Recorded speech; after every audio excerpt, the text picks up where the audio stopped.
à tous, c'est G-Sport, c'est le mag des amoureux de tous les sports tout autour du bassin grenoblois avec notre correspondant sportif sur tous les terrains, Mathias Arès. Bonsoir. Bonsoir Lucille. Qu'est-ce que c'est que cette moustache, Mathias? C'est Movember, tu connais pas Movember? Bah si, on connaît bien Movember. On connaît surtout dans le rugby aussi, mais on sait que pas mal de disciplines s'y mettent. Évidemment, c'est un signe de solidarité et de soutien pour apporter des fonds en fait au cancer masculin, comme on dit. C'est parti, c'est ça. C'est parti d'Australie, tout ça. Bon, merci beaucoup d'être là. Alors, la semaine dernière, on avait beaucoup d'équipes qui perdaient. C'était un tableau un petit peu noir. Du coup, pour se redonner un petit peu le moral, on a invité une équipe qui ne fait que gagner depuis qu'elle a commencé son championnat. Ce sont les Yetis, les roller hockeyeurs, avec Hugo. Salut Hugo. Salut, ça va? Hugo Rebuffet, entraîneur des Yetis, ancien gardien de talent. Ancien, ouais, ça commence à dater maintenant. 3 ans que j'ai arrêté, mais ouais. C'est ça. Entraîneur maintenant. Ouais. C'est ça. Maintenant, et avec aussi des responsabilités un petit peu plus haut au niveau national. Mon travail, ouais, c'est ça. Au niveau de la fédération, tout à fait. Tout à fait. Merci beaucoup d'être là. On va revenir sur ce beau Avec parcours plaisir. après des belles frayeurs l'été dernier. Ça, on va en reparler. Pour l'instant, le petit JT des sports avec Mathias, donc, fini, oublié, le tableau noir. Cette fois-ci, tout le monde s'est rattrapé. Ouais, ça y est, tout le monde s'est rattrapé. Et le FCG surtout, qui après sa défaite en entrée de bloc à Vannes, s'est imposé à domicile face à Béziers. Une victoire importante pour la confiance, pour continuer en tête de cette Pro D2 qui sera très très longue, on le dit bien assez souvent. On verra dans J-Rugby avec ce magnifique athlète Lucas Dupont qui a marqué un sublime essai. On verra tout à l'heure qu'il y a eu quand même pas mal de déchets et quand même 2 très beaux essais.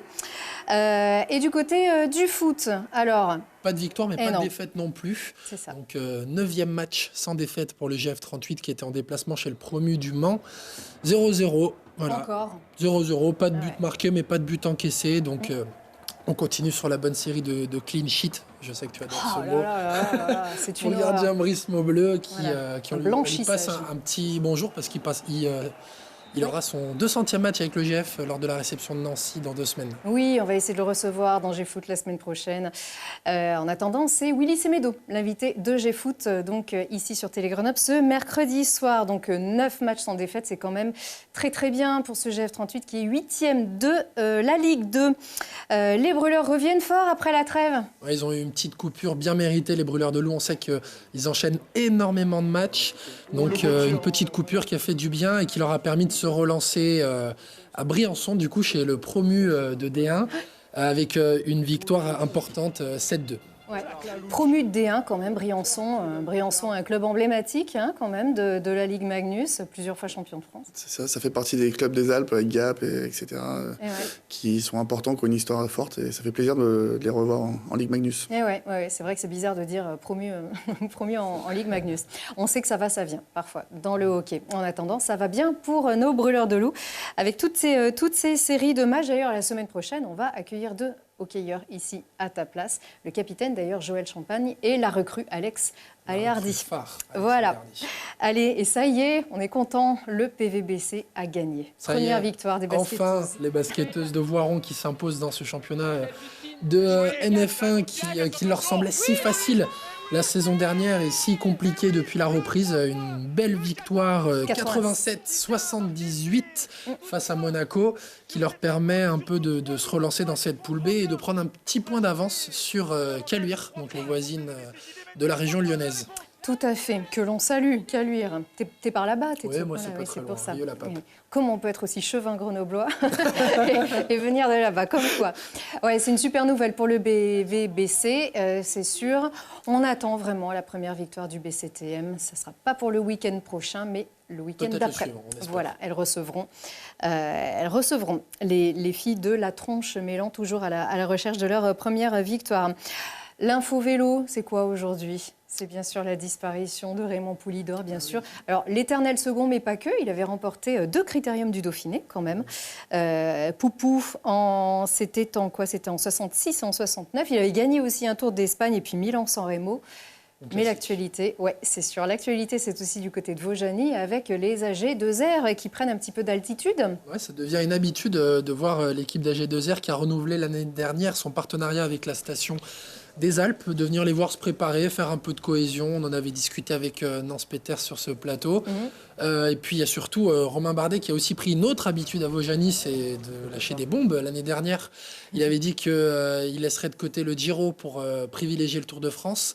Cette année, la nouvelle, c'est qu'il ne fera pas le Tour de France. Romain Bardet, c'est une grosse nouvelle pour le coureur français qui donc laissera le leadership à son coéquipier Pierre Latour. Tout à fait. Allez, le mag découverte, c'est aussi du vélo.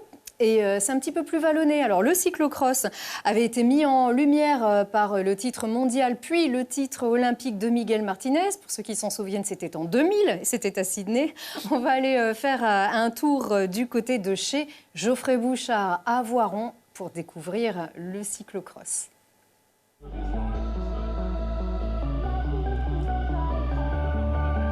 Ils sont venus nombreux et parfois même de loin pour se frotter au parcours de cyclocross voironnais.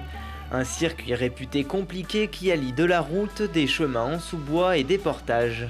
Il y a un gros faux plat montant sur l'arrière du circuit qu'on ne voit pas ici. Et avec en bout un gros portage qui va faire très mal. Après ici c'est un peu plus technique, un peu plus roulant. Nicolas fait du cyclocross depuis l'âge de 6 ans et il est venu de Bolène pour accrocher un résultat. On va essayer de faire le podium. Des compétiteurs mais aussi des amateurs. Pour la 14e édition de sa course, l'Union cycliste voironnaise accueillait 64 participants pour faire le tour du parc de la Brunerie que certains découvraient pour la première fois. C'était mon premier cyclocross. Moi j'ai couru en VTT, c'était pour me faire une première expérience. Circuit bien sympa. Avec un VTT, c'est un peu plus dur dans l'herbe, mais sinon au niveau des descentes, c'est sûr que j'étais un peu plus facile. Car le cyclocross se court habituellement avec des vélos de route équipés de pneus tout-terrain. Il attire donc beaucoup les VTTistes car il faut allier différentes compétences. C'est un mélange de technique et de force. Moi, à la base, je suis VTTiste. Du coup, l'hiver, il y a beaucoup moins de courses. Ça se rapproche un petit peu en termes d'effort, alors c'est vrai que ça me plaît. Je fais beaucoup de routes et puis j'ai fait pas mal de VTT, donc du coup c'est un peu le compromis, le cyclocross, donc je voulais essayer de découvrir, voir ce que ça donnait. La course se termine lorsque le premier coureur a réalisé 7 tours de piste et la cadence est très intense pour les premiers. Je voulais faire le podium, j'ai réussi à l'avoir, 3e place. Circuit très physique. C'était serré autant devant que derrière. Il fallait arriver à gérer et pas ça rentre derrière. Et bon, ça l'a fait jusqu'au bout. Au final, c'est le Romanais Julien Farnier qui a remporté la course en 50 minutes et 16 secondes. Voilà, une course à laquelle tu as assisté, Hugo, du coup. J'ai assisté de loin, du haut de la halle à TSF. Un bel événement, en tout cas. Qui c'est qui a gagné du côté des filles, notamment? Du côté des filles, on va quand même saluer la vainqueur, Marlène Petit, triple vainqueur de la Coupe de France, quand même. Bon palmarès. Très bien. Un beau sujet de Lilian Veillé. Allez, l'invité, tout de suite. C'est à toi. On a un beau jingle, on le regarde. Aussi, c'est un beau jingle avec une belle championne d'aviron, quand même, tout de même, bien sûr. Laura Tarantola, qu'on va supporter aux Jeux Olympiques de Tokyo. Allez, vous gagnez tous 6 matchs, 6 victoires. Ça va, les Yetis? Ça va bien, ouais, ça fait plaisir. Un très bon début de saison, on est content. Alors, oui, on reste sur un match un petit peu compliqué quand même, sur le dernier. Donc jamais assez content, l'entraîneur. Non, oui, c'est clair, on va retenir la victoire. Sur la manière, samedi, ça a été très compliqué avec un score fleuve. Alors on va dire que ça a été bien pour le public et c'était spectaculaire avec des rebondissements. Et on a réussi à revenir au score après avoir été largement mené. Donc ça montre des qualités morales. Contre Garges, oui, c'est ça. Et au tir au but, on a été mené de 4 buts à 10 minutes de la fin. On a réussi à renverser la vapeur et gagner au pénalty, donc c'est très bien. Mais c'est vrai qu'au début de match, très compliqué, et notamment défensivement, on a pas mal de travail à faire avant d'aller à Rethel ce week-end. Est-ce que c'était la pression de savoir que vous alliez venir à Télé-Grenoble? Parce que vous avez gagné quand même relativement haut la main tous vos matchs depuis le début de la saison. Non, je pense qu'il y a eu l'effet Télé-Grenoble, mais il y a aussi eu une petite trêve et on a gagné très largement le match qu'on est en train de voir contre Angers. Oui. Et je pense qu'il y a eu une petite décompression. Garges, on était quand même assez favoris sur le papier au départ. Donc on a abordé le match avec un petit peu de légèreté et on sait que dans le sport de haut niveau, on se fait punir très rapidement. Mais voilà, on a réussi à renverser la vapeur, c'est bien, on a eu des qualités morales fortes. Et maintenant, on se prépare un très très gros match samedi. Il y a un effet aussi ultra leader, en fait, de temps dominer face à ses adversaires. Un petit peu, ouais, c'est ça. C'est que depuis le début de saison, on voit des images du match à Anglet. Ça a été le plus dur cette année pour l'instant. Et c'est vrai que la Ligue, elle est un petit peu divisée en deux actuellement, où on a un petit peu de marge, on va dire, en tout cas sur le début de saison, sur des équipes un peu plus faibles. Donc on n'a pas été beaucoup en danger. Donc je pense qu'on a eu un excès de confiance samedi. Ouais. Vous étiez revanchard peut-être aussi à Anglet. C'est eux qui vous avaient sorti en demi-finale l'an dernier, la saison dernière. Non, l'année Si, dernière, c'était Anglet. on les a battus en quart de finale. Ah oui, et on a mince. perdu contre Villeneuve-la-Garenne. C'est ça, c'était Villeneuve-la-Garenne. Ils nous ont mis Tout en va danger bien. sur Et on deux révise, matchs, mais pas avec la bonne saison. Super. Donc, on les a battus l'année dernière, mais on nous avait fait souffrir en quart de finale. Donc, en quart. Mais vous étiez revanchard quand même. Exactement. Oui, du coup, alors en fait, est-ce qu'on dit toujours, et à la fin, c'est toujours Rethel qui gagne? Non, ça a un petit peu changé, on dirait que le vent tourne. Non, ouais, ça fait 2 ans. Sur les 2 dernières saisons, ils ont gagné ni la Coupe de France, ni le championnat. Donc on en a gagné une, Coupe de France. Et Garges avait gagné le titre l'année dernière. Et la saison précédente, on a Villeneuve qui avait fait le doublé Coupe-Championnat. Oui, parce que Rethel est vraiment Pourtant, ils ont fait la saison invaincue sur la saison régulière. Mais sur les matchs clés, ils se sont fait battre par Villeneuve, comme nous. Villeneuve-la-Garenne qui a fait une très grosse saison l'année dernière. Ouais. Et qui sont co-leaders avec Rethel et avec vous, donc quand même. Maintenant, on a un point de moins puisqu'on a perdu un point sur les pénaltys. Ouais. Avec le tir au but. Sauf que Rethel est toujours impérial. Vous calez toujours... C'est pas facile. Ouais. Rethel, là-bas, on n'a encore jamais gagné dans notre histoire sur ce terrain. C'est une très bonne équipe. On sait qu'il y a beaucoup d'étrangers, des professionnels. Ils sont en avance aujourd'hui dans la structuration de leur équipe première. En tout cas, ils ont beaucoup d'argent. Ils mettent tout là-dessus. Oui, et ils ont une très bonne équipe. Il y a du public. C'est vrai que c'est l'événement dans leur ville. Donc, c'est super intéressant parce qu'à chaque fois, c'est des matchs avec une grosse ambiance. Et, voilà. Donc, on est aussi confiant par rapport à nos forces et on espère faire un gros match là-bas. Oui, parce que c'est votre prochain adversaire. Donc, en déplacement, c'est une semaine particulière du coup pour vous? Oui, alors je ne vais pas dire sans manquer de respect aux autres équipes, mais on avait hâte aussi de jouer un peu les équipes du très haut de tableau et de se confronter à ce qu'il y a de meilleur pour voir un petit peu où on en est. Donc, sachant qu'on a quand même un de nos meilleurs joueurs qui est absent. On fera avec, on a un groupe, on a toujours travaillé comme ça au club et on va faire confiance au groupe. Et on a un petit peu hâte, je pense, tous d'en découdre avec Rethel, ce qui se fait de mieux en France aujourd'hui, avec Villeneuve. Est-ce que c'est l'avantage ou l'inconvénient d'un championnat un peu à 2 vitesses? Pour moi, c'est un inconvénient aujourd'hui. C'est vrai que j'espère que c'était une saison de transition et que ça va se rétablir. D'habitude, c'était plus dense. On avait une équipe un petit peu en bas de tableau. Là, il y a vraiment une ligue qui s'est séparée un petit peu en deux cette année. Et on verra si c'est structurel ou si c'est juste une année, par des circonstances. Mais on préfère quand même quand c'est un peu plus disputé sur l'ensemble des matchs. Ouais. Ça permet de rester mobilisé justement avant ces matchs-là. C'est ça, parce que c'est vrai que la saison est très longue. On est quand même avec des joueurs amateurs qui travaillent. Certains ont des familles, des enfants. Ça demande beaucoup d'investissement, beaucoup d'implication. Et c'est vrai que si on est un petit peu dans la facilité, parfois, on peut lâcher un petit peu plus aux entraînements, etc. Quoi. Donc, est-ce que les choses ont quand même bougé depuis... Alors, il y a quelques années, vous avez gagné la Coupe d'Europe, même 2 fois. Oui, on l'a gagné. Ça date un petit peu maintenant. 2008 et 2010. Ça a changé. Alors, il y a eu une petite pause pendant la Coupe d'Europe. Ils l'ont restructuré parce qu'il y avait besoin au niveau européen. On va dire que la France est en avance au niveau européen. On a la Ligue aujourd'hui avec l'Espagne qui est la plus structurée. C'est pour ça qu'il y a beaucoup de joueurs, notamment américains et tchèques, qui viennent jouer aussi dans cette ligue.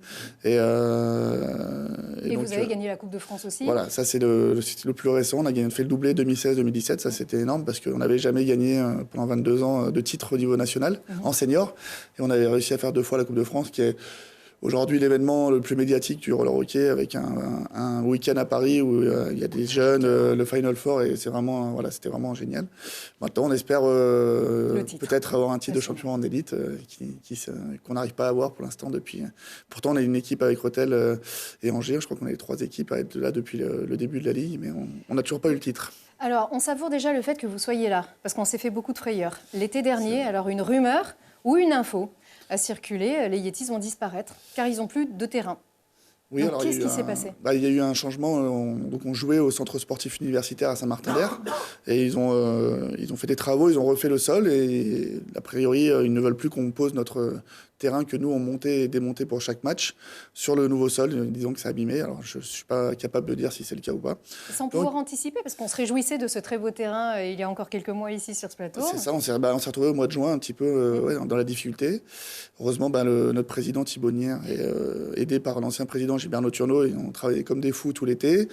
Ils ont pu compter aussi sur le soutien de la ville de Grenoble, donc on les remercie beaucoup parce qu'ils nous ont beaucoup aidés. Et donc pour cette saison, on a 7 matchs sur 9 à Clémenceau. On est en train de voir pour les 2 derniers matchs qui manquent. Donc pour cette saison, on a une belle solution parce que c'est vrai que jouer à Clémenceau, c'est historique. C'était l'écrin des Brûleurs de Loup jusqu'à l'année 2000. C'est là que j'ai commencé le hockey, donc c'est vrai que c'est intéressant. On est content. Par contre, voilà, c'était pour cette saison une solution d'urgence. Donc on ne sait pas exactement ce qui va se passer sur le futur. Et voilà, les dirigeants travaillent là-dessus à plein temps. Donc les prochains matchs, c'est à Clémenceau, donc les prochains, les deux. Alors, il y a le 23, je vous conseille ceux qui veulent venir voir. Oui. Ça sera contre Villeneuve, le champion de France en titre, leader du championnat. Ça va être un très gros match dans une superbe salle à Clémenceau. Donc je pense qu'il y a tout pour faire une belle soirée. Donc si vous voulez découvrir le roller hockey, n'hésitez pas à venir le 23 novembre. Et après, on jouera à partir de janvier. On jouera en janvier. Il y aura la trêve qui sera par la suite, puisqu'on ira à Vierzon. Il y aura 3 semaines de trêve. On a droit à 3 semaines de trêve cette année. Et toi qui as connu la patinoire Clémenceau avec la foule pour les matchs des Brûleurs de Loup, ça le fait quand même, une patinoire qui est bien pleine. Hein. Ça serait sympa s'il peut y avoir du monde. On croise les doigts. On a pas mal de monde qui vient, mais c'est vrai que d'avoir une salle pleine, ça serait intéressant. Allez, on vous fait un petit coup de pub pour le 23 novembre. Voilà, les Yetis contre le champion de France en titre Villeneuve-la-Garenne. Merci beaucoup, Hugo. Merci beaucoup pour l'invitation. On passe tout de suite aux événements du week-end prochain avec Mathias.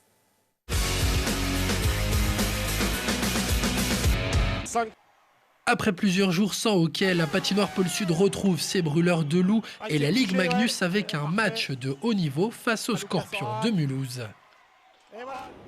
Samedi, la fine fleur de l'escrime se donne rendez-vous à la Halle Clémenceau comme chaque année pour le 14e Challenge mondial U17.